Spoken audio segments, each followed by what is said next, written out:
अब चुनाव आ गया है, चुनाव का समय है, तो 20 दिन गिन रहे हैं, 30 दिन गिन रहे हैं। ये जान लीजिए 25 में सबका जमानत जब्त होने वाला है कि विपक्ष को न संविधान से मतलब है, न कोर्ट पे भरोसा है, हारेंगे तो ईवीएम पे भरोसा नहीं है। ये कौन सी नई बात है? नमस्कार, आप देख रहे हैं इम्पैक्ट लाइव। मैं हूं आपके साथ करुणा तिवारी। बिहार विधानसभा चुनाव है और नेता प्रतिपक्ष ने एक पोस्ट डाला है। पोस्ट में लिखा है कि 20 महीने के अंदर वो बिहार की तरक्की करते हुए दिखाएंगे। कई सारे मुद्दे हैं जिन पर हमने बातचीत की बिहार सरकार के मंत्री संतोष कुमार सिंह से। संतोष कुमार सिंह ने सीधे तौर पे कह दिया है कि इस बिहार विधानसभा चुनाव में 2025 में सबकी जमानत जब्त की जाएगी। सबसे बड़ा बयान दिया है, सुनिए कि उन्होंने क्या कुछ कहा है। तेजस्वी यादव ने सोशल मीडिया पर पोस्ट करते हुए कहा कि 20 महीने में जो नीतीश कुमार ने नहीं किया, हम 20 साल में नहीं किया, 20 महीने में करेंगे। देखिए तेजस्वी जी, अब 20 महीना पता नहीं उनको गिनने आता है कि नहीं आता है, हमको तो नहीं पता है। वो तो 15-16 साल उनके माता पिताजी भी रहे हैं और कैसी बातें करते हैं, पढ़े लिखे लोग हैं, पता नहीं कोई करता है। आप ही लोग के चैनल में कभी कभी हम लोगों ने देखा कि 9वां पास है।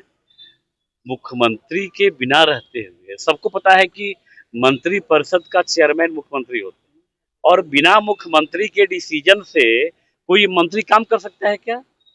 बिना मुख्यमंत्री के सहमति से कोई बिहार का विकास हो सकता है क्या? कोई एजेंडा पास हो सकता है क्या? ये तो डेमोक्रेसी में एक संवैधानिक प्रक्रिया है कि विदाउट मुख्यमंत्री के परमिशन का कुछ नहीं हो सकता है। अब चुनाव आ गया है, चुनाव का समय है, तो 20 दिन गिन रहे हैं, 30 दिन गिन रहे हैं। मैं कहता हूँ स्पष्ट शब्दों में, ये जान लीजिए 25 में सबका जमानत जब्त होने वाला है, सुपड़ा साफ होने वाला है। अब बिहार के 14 करोड़ जो लोग हैं, अब बिहार के विकास के साथ खड़े हैं। अरे यार, सब अपना भला चाह रहा है, अपना परिवार का भला चाह रहा है, अपने गांव का गली चाह रहा है, अपने गांव के बगल का रोड, हाईवे, एयरपोर्ट, 24 घंटा बिजली, ये सबको पसंद है।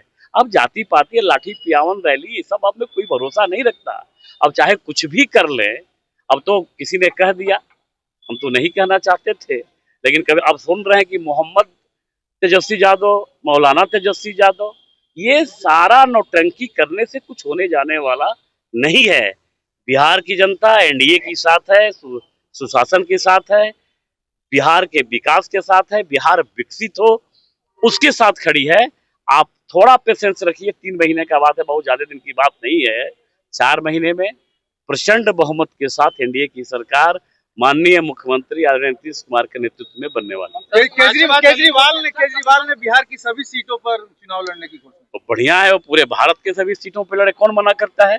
ये तो फ्रीडम ऑफ एक्सप्रेशन है भाई, लोकतंत्र में सबको लड़ने का अधिकार है। ये कौन सी नई बात है? ये कौन नई बात पूछ रहे हैं? राजनाथ सिंह जो है तो अब विपक्षी के कह रहे हैं लोग कि राजपूतों को खुश करने के लिए, राजपूत खुश नहीं है क्या?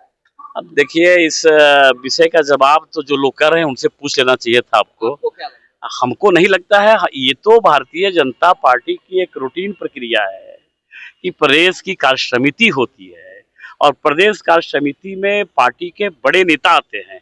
वो जाति के लिए नहीं आते, और पार्टी के बड़ी नेता होने के नाते, एक पार्टी के एक प्रमुख दायित्व पे होने के नाते आते हैं।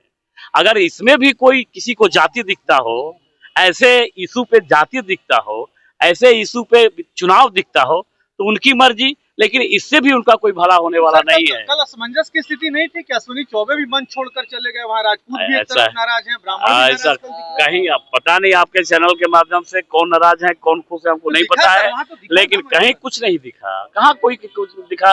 अब आपको, आपसे अश्विनी बाबा मिले होंगे, हमको तो लगा हमसे तो मिले तो बड़ी खुश थे, ऐसा तो कोई विषय नहीं था। सर, दलितों को दबाया जा रहा है, नेता प्रतिपक्ष ने कहा है कि चुनाव आयोग का जो फैसला है बीजेपी की साजिश है।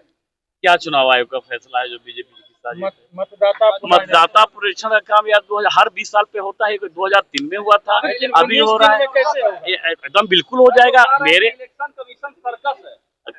कौन कह रहा है इलेक्शन कमीशन सर्कस? भैया, हम तो पहले से, हम तो डे 1 से कर रहे हैं कि विपक्ष को न संविधान से मतलब है, न संविधान पे भरोसा है, न इलेक्शन पे भरोसा है, न कोर्ट पे भरोसा है, हारेंगे तो ईवीएम पे भरोसा नहीं है। ये कौन सी नई बात है? अरे हर 20 साल पे मतदाता परीक्षण होता है और इतना बड़ा एजेंसी है, एक बीएलओ को हम लोग दे दिए 20-20 घर, नहीं होगा? कैसे नहीं होगा? हाँ, एक बात जरूर है कि जो लोग डबल देते थे, कुछ लोगों का नाम नहीं था। अब कुछ प्रायोजित ढंग से जो खिलवाड़ किया गया है वोटर लिस्ट से, मतदाता से, अब सबका सुपड़ा साफ होने वाला है। दो तरफा दोधरा चरित्र वाले लोगों का कहानी खत्म होने वाला है। यही है और कुछ नहीं है। ना किसी के पास इशू है, ना किसी के पास विजन है। किसी को लोकतंत्र जीत जाएगा तो भरोसा रहेगा, हार जाएगा तो भरोसा नहीं रहेगा। ये कोई इशू है क्या? देखिए, इस बार बिहार विधानसभा चुनाव जो है बेहद ही खास होने जा रहा है और कहीं ना कहीं दिलचस्प भी बनते जा रहा है। एक तरफ बिहार विधानसभा चुनाव की जो रुझान है उसमें अगर सर्वे की जाती है तो नेता प्रतिपक्ष तेजस्वी यादव सर्वे में सबसे ऊपर लिस्ट में आते हैं। वजह ये होती है कि लोगों का चुनाव तेजस्वी यादव होते हैं जो रोजगार के मुद्दा पे बात कर रहे हैं, जहां पर वो बात कर रहे हैं कि बिहार में एक भी फैक्ट्री नहीं है। लेकिन वही अगर सत्ता पक्ष की बात करें तो सीधे तौर पे कहा जा रहा है कि इस बार जमानत जब्त कर ली जाएगी। जो 20 साल पहले जो इनके माता पिता को 15 साल बिहार ने दिया, उन्होंने क्या दिया बिहार को? जंगल राज दिया है, ये संतोष कुमार सिंह ने कहा है, आपने भी सुना। इस बार बिहार विधानसभा चुनाव में जनता किसे चुनकर सत्ता में लाती है, ये देखना बड़ा दिलचस्प होगा। सहयोगी राहुल के साथ मैं करुणा तिवारी, पटना।